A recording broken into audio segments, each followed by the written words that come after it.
Feito por Elas, o podcast que discute o protagonismo das mulheres no audiovisual. Je t'aime jusqu'à la mort, jusqu'à la fin. Olá, ouvintes. Eu sou a Michelle Henriques, do Leia Mulheres e do blog Feminist Horror. Eu sou a Stefania Amaral, do Discos da Estê e do blog homônimo, no WordPress. E você está escutando Feito por Elas, podcast que discute o protagonismo da mulher no audiovisual. Hoje a gente voltou naquele formato de drops, para conteúdos adicionais do Feito por Elas, que queremos compartilhar com vocês ouvintes. Aproveitando o clima de Halloween, dessa vez temos uma entrevista com Mônica Demes, diretora carioca. Ela lançou recentemente o filme de terror O Despertar de Lilith, que eu assisti, achei sensacional. E a Stefania conversou com ela. Confiram aí a entrevista. Assim, o legal da sensação do cinema é que você está rodeado de escuridão enquanto vê o filme, né? Então você entra mesmo na atmosfera do sonho. Bom, pessoal, eu vou conversar agora com a Mônica Demes. Falei seu nome certo, Mônica? Falou, Mônica Demes, isso mesmo. Um prazer estar aqui com você. Nossa, prazer conversar contigo. Virei sua fã. Obrigada. Me fala um pouco assim da sua trajetória como cineasta, porque você estudou direito também, né? Como que o cinema surgiu na sua vida? Como que foi acontecendo? Todos os lugares que você morou? Como que foi isso, ser uma diretora? Olha, na verdade, enquanto eu estudava direito na PUC, eu tinha uns colegas muito legais que se prestavam a atuar nos curtas que eu gravava lá. Então eu costumava fugir das aulas de direito e ir para a parte de comunicação, ficar escrevendo crítica sobre filmes que estavam no Rio de Janeiro e gravando com os meus colegas, né? Fiz 2 curtas de brincadeira com eles lá. Ao mesmo tempo que eu fazia a faculdade de Direito, eu estudava teatro e fazia curso de fotografia, que eu sempre adorei fotografia, né? E, assim, eu vinha de uma família muito conservadora, então não existia essa possibilidade de você estudar cinema. Era uma coisa fora do padrão na minha família. Mas chegou um momento que eu vi que eu pensava tão diferente dos meus colegas, eu me comportava de uma maneira tão diferente deles, que não deu mais para continuar fazendo direito, e aí eu fui fazer cinema. Só que naquele tempo, assim, as faculdades de cinema eram muito fracas aqui no Brasil. Então eu fiz a faculdade, eu achei fraca, e surgiu a oportunidade de fazer um master de roteiro lá na Espanha. E foi assim que eu fui para lá. Eu acabei a faculdade aqui, fui para lá, cheguei na Espanha. Meu primeiro ano foi de teatro grego, na verdade. E depois eu fiz o master de roteiro e fui para Nova York fazer o curso de direção na New York Film Academy. Voltei para Madrid depois daquilo e tive a oportunidade de ter o meu primeiro trabalho lá, que na verdade não tinha nada a ver com cinema, mas que tinha a ver com direção, o que era muito difícil, né, para alguém que está acabando de estudar, assim, de cara você receber um trabalho de direção. E era um trabalho que me possibilitava conseguir o visto de trabalho na Europa. E era uma coisa que eu queria muito, ter a possibilidade de ter trabalhado na Europa antes de voltar para o Brasil. Então, eu gravava, eram uns áudios para celular com esquetes cômicos. Olha! Então, através desse trabalho, eu fui enviada para Venezuela, Colômbia, Argentina e Brasil. Durante 2 anos eu fiquei gravando nesses 4 países mais a Espanha, com cômicos desses países todos, e através disso eu consegui o meu visto lá, para ficar na Europa, de trabalho, né? Então foi muito bom, assim, foi uma experiência ótima, eu me senti a Che Guevara do capitalismo. E aí eu fui fazendo meus curtas, fui fazendo curtas documentários, curtas de animação, que é o Halloween. Fiz outro curta aquele de Nova York que você gostou, o Rose. Muito. Então, aquele foi o meu primeiro curta de verdade, assim, que não foi feito com meus colegas na PUC, né? Primeiro curta de verdade em 16mm. Eu me lembro que ele foi o melhor curta da New York Film Academy na época dele, assim. O Rose, né? De 2003. Exatamente. A gente era uma turma que a gente fazia o curso de 1 ano em 2 meses e meio. Então, eu entrava para estudar às 9 da manhã, ficava tendo aula até às 6 da tarde, de 6 até às 11 da noite eu ficava editando na parte de cima da New York Film Academy, pegava o metrô, voltava para casa, jantava, fazia o dever de casa para 7 horas acordar de novo no dia seguinte e começar tudo de novo. Era super intensivo. Nos finais de semana a gente gravava, mas assim, para mim foi ótimo. Era completamente prático o curso e assim, no Brasil eu tinha tido muito boas aulas teóricas, mas me faltava a parte prática, e lá não, era prática. Então foi ótimo. E aí a gente com $100 gravou esse curta do Rose. Nossa, fantástico.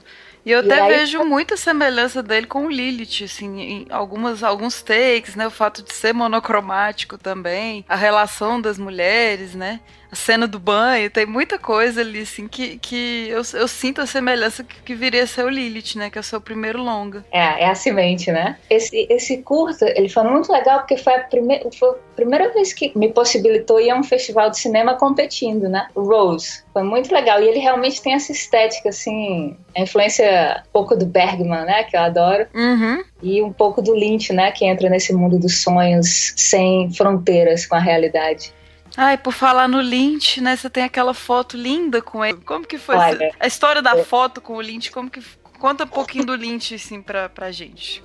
Então, na verdade, aquela foto é na casa dele. Meu Deus! Ele tem uma mansão só para receber convidados. Era essa casa de receber os convidados, né? Então a gente tava eu e outros... Sabe que a gente fez o Master do David Lynch lá nos Estados Unidos, no Iowa, numa cidadezinha que chama Fairfield, que é a capital mundial da meditação transcendental. Uhum. Então foi lá nesse lugar especial, na metade da América, the Midwest, na América Profunda, onde o roteiro do Lilith foi escrito. E por a gente estar fazendo esse o mestrado, né, do David Lynch, a gente tinha, eu e 12 colegas outros, éramos 13. A gente tinha direito a falar 4 vezes durante esse processo com o David e falar de problemas que tivessem aparecendo no nosso processo criativo e pedir conselhos, né? E uma das vezes que eu liguei para ele... Ai, meu Deus! Foi porque eu estava tendo esse problema. Uhum. Que eu comecei a escrever um roteiro, escrevi o roteiro, e chegava num ponto e eu fiquei bloqueada. Aí eu pensei, bom, então eu vou deixar essa história pra lá e vou começar outra história. Aí eu comecei a escrever outra história, e aí eu me dei conta que essa segunda história que eu tava escrevendo era a mesma da primeira, mas com outros personagens. E eu fiquei bloqueada no mesmo lugar. Aí eu falei, não, mano, você tá ficando doida. Vamos lá, vamos escrever uma terceira história. Aí eu comecei a escrever a terceira história, e aí eu me dei conta que a terceira era a mesma da segunda e era a mesma da primeira, e eu voltei a ficar bloqueada no mesmo lugar. Eu falei, não, cara, isso tá parecendo um episódio do Twilight Zone, não é possível. Eu preciso sair daqui. Aí eu falei, bom, se é pra ter um problema aí, a gente pode falar com o Lynch, esse é o meu momento, esse é o momento do problema, né? Aí eu expliquei pra ele, e ele falou assim, botou a mão no queixo, aí ele falou assim, Mônica, a imaginação não existe. O seu cérebro está conectando com ideias que estão vagando pelo universo. E o seu cérebro está tentando transcodificar essas ideias para o mundo real e assim se criam as cenas dos filmes. Então é normal que você passe de personagem em personagem até você encontrar o personagem ideal para que aquela ideia se desenvolva. É assim mesmo. Mas por que você está ficando bloqueada? Aí ele olhou assim para mim e falou assim, You're lying, Mônica. Somewhere inside of you, you're lying. Aí eu falei, mentindo?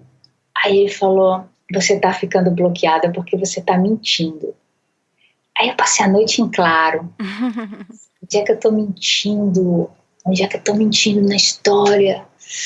E aí quando amanheceu o dia, eu me lembrei, veio assim, bum, na minha memória, um momento exato, num flash, quando eu tinha decidido que o meu protagonista ia ser um homem, no lugar de ser uma mulher. Porque eu falei assim vai parecer que eu estou escrevendo de mim mesma, se for de uma mulher. Então eu vou botar o meu protagonista como se fosse um homem. E não tinha sentido nenhum a história se fosse um homem. Aí eu me dei conta naquela hora que a história que eu estava contando era muito feminina. Sim. E era uma história muito feminina exatamente porque eu era uma mulher. Então eu não podia negar aquilo dentro daquele trabalho. Na hora que eu mudei o personagem se transformou numa mulher, tudo encaixou, a história fez sentido, o posto de gasolina com a cena da Lilith encontrando aquele mecânico numa estrada no meio do nada, e a história se desenvolveu toda. Então assim, mas o que foi incrível desse encontro que eu tive com ele, é ele ser uma pessoa tão genial que ele foi capaz de me ajudar e consertar um problema sem nem saber a história que eu estava escrevendo. Uhum. Como se fosse um xamã. Mas é incrível, assim, a gente percebe assistindo, eu assisti seus curtas e o filme, a gente vê uns toques, assim, mas eu vi que em outra entrevista você explicou que é por isso, assim, vocês bebem da mesma fonte, né, que o processo criativo dele também ele é famoso por isso, né, já escreveu livro sobre meditação transcendental e tudo. Mas seu cinema tem muita personalidade, assim, especialmente para um primeiro longa, sabe? É impressionante demais, assim, é muito clássico. É uma obra-prima mesmo, o Lilith. Nossa, obrigada. E como que foi a questão da Bárbara Eugênia, maravilhosa cantora Bárbara Eugênia? Porque eu confesso que a primeira o motivo que eu fiquei atraída para assistir o Lilith foi ela, assim, que eu sou fã da cantora, eu falei, meu Deus, é com a Bárbara Eugênia. É sensacional. Como que foi escolhê-la e trabalhar com ela? Na verdade, assim, eu sou amiga da Bárbara há 20 anos. Uau. Eu sempre soube, quando eu comecei a escrever o roteiro, sempre, mesmo antes do filme ficar pronto, mesmo quando estava bloqueada, eu sempre soube, porque a primeira cena que eu escrevi do filme, a primeira, eu tenho um processo caótico de criação, que é o processo do David, assim, também. Eu não começo a escrever princípio, meio e fim, né? O processo mais linear, né? Usual você escreve uma storyline, daí da storyline você escreve uma sinopse, da sinopse você escreve o tratamento, e do tratamento você escreve o roteiro. Realmente você economiza muito tempo fazendo assim, mas esse processo nunca funcionou para mim, ele me bloqueava profundamente. E com o processo do David eu me sentia muito mais livre, que você cria 2 ou 3 cenas e depois você dá ordem a todo esse universo que vem na sua cabeça e cria a história a partir da... Então, a primeira cena que eu escrevi é aquela que a Lilith está caminhando numa estrada escura e o Art está zangado dirigindo o carro, né, magoado, e ele dá um freaço no carro, eles se olham e a Lilith entra no carro dele. Aquela foi a primeira cena que eu escrevi do filme.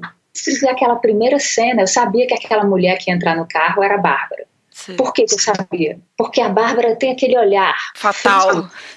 E ao mesmo tempo que ele é frio, ele é sedutor. E ele provoca medo. E ao mesmo tempo ele é irresistível. Então ela era a mulher feita para fazer a Lilith. Ela é sensual sem ser vulgar. Ela é perfeita. Vim pro Brasil, marquei um jantar com ela no japonês. Ela estava aqui, a família dela é do Rio, né?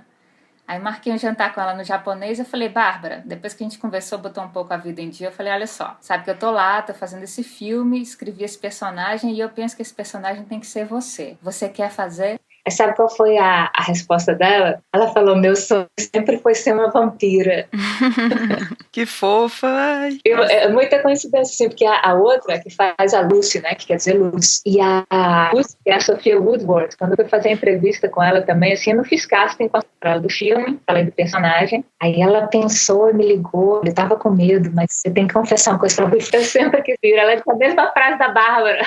Não, boa demais, deu muito certo, foi um casting sensacional. E tem um outro curta seu, né, que é o The Reservoir. Tem 2 pessoas que estão no Lilith, né? Tem a Eden West e o Lloyd Wilcott, né, que é a policial e o Arthur, não é isso? Exatamente. Ele foi gravado lá em Fairfield, porque eu queria encontrar o tom do filme, que é esse tom de um lugar que ele está perdido no tempo e no espaço, e que aquela cena podia estar passando nos anos 60, nos anos 50, nos anos 90, em 2017. E, então, foi um pouco provando com aquele universo onírico do Bosque, era verão na época que eu gravei aquele curta, então eu usei esses 2 atores, eu gostei muito de trabalhar com eles, e daí que eu chamei eles pro Lilith. E tem essa questão do horror, do estupro também, né, o horror do corpo feminino, acho que ele já é um bom preparo que você fez mesmo pro Lilith, assim, esse curto. Ele é sensacional também. Que bom, você gostou. Bom demais. Sabe que a gente fez esse curto em 48 horas? Só? Loucura, né? A gente, fez o casting, fez a produção, rodou o filme, editou, fez a trilha sonora do filme em 48 horas. Se você for olhar, a trilha sonora é do próprio Lloyd Wilcox. Sim, sim. Nossa, muito bom o papo até agora, mas... eu vou para a pergunta derradeira aqui do Feito por Elas. toda diretora a gente pergunta assim, porque é o foco do nosso programa, né? Valorizar o trabalho de mulheres no cinema. Então, assim, eu senti no seu trabalho um pouco da Maya Deren. Até vocês têm as iniciais iguais, assim, que né, cineasta dos anos 40, trabalhou muito com essa coisa surrealista, preto e branco. Eu compararia o seu trabalho com Maya Deren, mas, assim, como você vê, assim, influências no cinema em geral, se você quiser, ou se você acompanha trabalho de diretoras mulheres? Quais você gosta, quais você indicaria? Olha, a Maya é a minha cineasta favorita. Ah! Toca aqui! Eu acho o trabalho dela mais que espetacular. Eu acho que ela é uma das mulheres mais geniais que eu já vi com a câmera na mão na minha vida. Uhum. Eu me lembro a primeira vez que eu vi um curta dela foi na New York Film Academy. Eu tive o privilégio, assim, eles mostram esse curta obrigatoriamente lá a todos os alunos. E foi uma revolução na minha cabeça quando eu vi aquele curta, porque eu vi que o cinema não tinha limites ali. E eu não sei se você sabe, mas ela é a cineasta favorita do David Lynch, assim. Sim, a gente vê muita influência no trabalho dele também, né? Nele, assim, principalmente porque ele usa muito o lance da cortina, que a Maya usa muito, né? Uhum.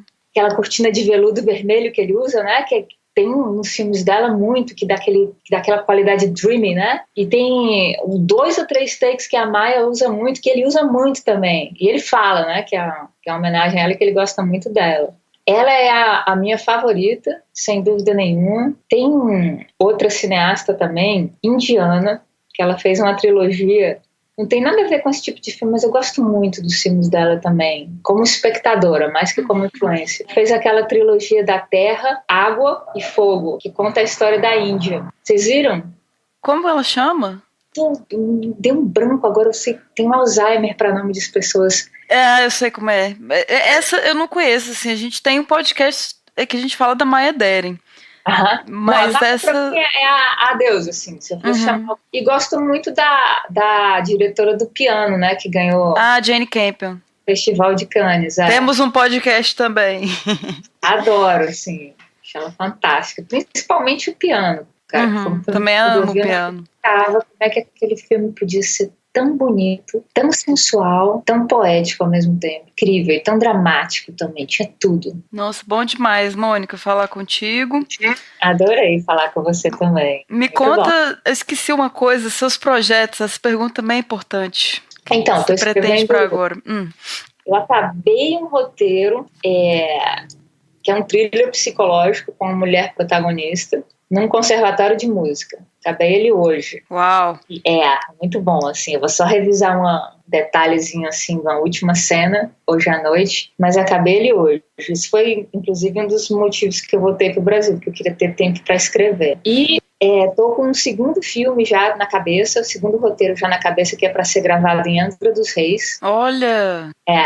Chuva interminável que cai, uma praia em Angra dos Reis. O outro é um livro psicológico. E uma ideia para uma série de televisão também, mas isso vai ser só para o ano que vem. Que ótimo, é interessante você trabalhando no Brasil também, né? Assim, você trabalhou em Madrid, né? Você fez aquele curta com as bruxas, que é super legal, que tem no YouTube também. O Diário de uma Feiticeira, né? Do Diário de Feiticeira. Que é legal, e pro pessoal que já ouviu o nosso programa do Halloween também conferir. Um filme com bruxas de verdade. É maravilhoso, gente. Incrível. Tem um curta, que é o curta que me levou lá pros Estados Unidos, que é o Halloween, né? Não sei se animação, assisti. E o Lynch assistiu o escuta também, né? Gostou. O Halloween foi que me possibilitou ir para os Estados Unidos, né? Eles estavam tendo um curso de metragens lá, para esse mestrado do David Lynch. E o David gostou do meu curta, né? Então eles acabaram me dando um prêmio para rodar um projeto lá. E daí que nasce o Lilith. Ô, Mônica, muito obrigada por participar aqui com a gente. Parabéns demais pelo sucesso do Lilith's Awakening. Já ganhou vários prêmios, vai ganhar mais. Espero que consiga atingir mais lugares no Brasil, né? Que esse filme seja mais assistido, né? Nos festivais. E é isso aí. Muito obrigada. Obrigada. Um prazer enorme. Prazerão. Até a próxima. Até, valeu. Pessoal, como vocês puderam perceber, eu virei fã da Mônica Demes e do Lilith's Awakening. Vocês também gostaram da entrevista? Assistiram ao filme? No blog da Michelle também vai ter um post sobre o filme, confira. E envie seu feedback sobre esse e outros programas. Deixe seu comentário no SoundCloud ou no nosso e-mail, cinemafeitoporelas@gmail.com. Você também nos encontra no Twitter, no meu queridíssimo Instagram, no Facebook e na página Feito por Elas no Letterboxd. Para nos ajudar e receber nossa incrível newsletter quinzenal, nos apadrinhe no patreon.com/feitoporelas. Abraço e até a próxima. Tchau, gente. Obrigada. Tchau, obrigada. Rester